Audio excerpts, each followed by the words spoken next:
Welcome to Acorn Internet Services, Educational Bytes, installment number 8. Today we will go over using Google Analytics to track your Google Places business listings. But before we get into the actual Google Analytics part, let's make sure everybody understands what a Google Places business listing is. We have permission from one of our customers. It's Rachel at Andon Reed Inn, and she's in Waynesville, North Carolina, and we're going to first see what her Google Places listing looks like so that you know what we're talking about. So I'm going to go to Google and I'm going to type in Waynesville and see bed and breakfast, and you can see Google Instant popping this up for me.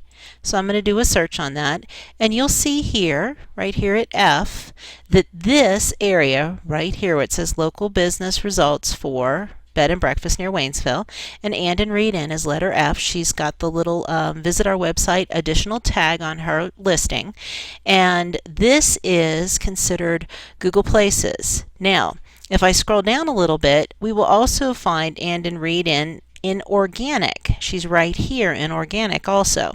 So she has two listings on this page that both get counted into your Google Analytics account when it starts tracking for Google Organic. The problem is unless you specify a query tag, a special query tag on your listing here, you won't be able to separate clicks from the map versus clicks from the organic listing. Google Analytics piles them all into the same bucket. So the way you get around that is that you add a special tag to this link right here. Now watch when I click this link. When I click this link, if you look at this up here on the toolbar, you will see that it's going to her website with a question mark tracker equals Google Local. And here I've blown up the tag. After your web address, you put / tracker equals Google Local, but you have to put that on your Google Places account. So let me show you where that goes on your Google Places account so that this will be bucketed differently inside of Google Analytics so you can separate out the clicks from your Google Places map versus your Google Organic, especially if you've listed yourself both on Organic and Maps at the same time. Just remember, the purpose of putting on this query tag on this Google Places map listing is so that you can separate it out when you're trying to figure out how many people clicked F versus how many people clicked Waynesville, North Carolina bed and breakfast down here in Andon Reed. All right, we'll log into the Google account and we will show you that now. All right, we will sign into Rachel's account.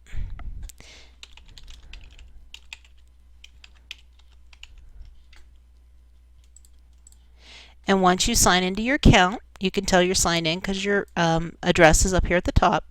Click Settings, click Google Account Settings, and you want to look for your Google Places account, and it's right here, Google Places, and you click your Google Places account.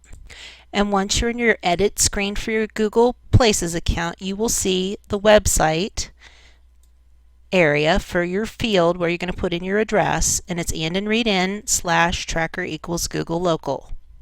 Again, you just put / tracker equals Google Local in your Google Places account so that your map listings will be tracked separately from your organic listings down here. Now let me show you one more thing. On a map listing, if you choose to click Reviews, or if you choose to click the Maps button up here in the upper left-hand corner, Google tracks this click here different than the click that if somebody were to click the website here. And I'll show you that when we log into our Google Analytics account, which we'll do next. Okay, you can see that we've logged into the AndonReedIn.com account for her Google Analytics, and under Traffic Sources, we clicked all traffic sources, and we did a filter containing all Google words. Now, Google Organic, this number right here, is she had 786 Google Organic visitors in a month, in the last month. Now, Google Maps, remember when I showed you the Google Maps listing?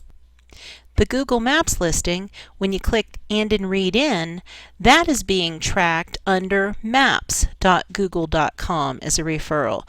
So Organic, it could have been either from her listing on Google out here in www Google. It was either that link here or it was this link here. The 33 came from the link that somebody clicked on the map inside of here. Okay. So now that you kind of have a feel for what's being tracked, we want to take this Google Organic 786 and break that into two pieces. How many of those were clicked on the map up above, or how many of those were clicked on the organic listing down below? We want to break that 786 up and understand how it's broken up, whether it's organic or it's map. Now just remember, once you set your tracker to equal Google Local on your Google Places file, when you go in and do that, you're going to be able to track this information. Now, you want to click Content and you want to click Top Content, and then you want to filter your page for the word Tracker. And you're going to see Tracker equals Google Local. This is when somebody clicked from the map from www.google.com. And they clicked from the map 680 times, but only 528 were unique. So that means about 140 some people clicked one or more times. So the nice thing that Google Analytics gives you is that it shows you the page views, but it also shows you the unique times, because this will really help us figure out the math. So remember, we had 786 organic Google searches, which we picked up from going to traffic sources, all traffic sources, 786. And out of those 786, 528 used the map up above, up here, versus the ones who clicked the end and read in. So let's do the math.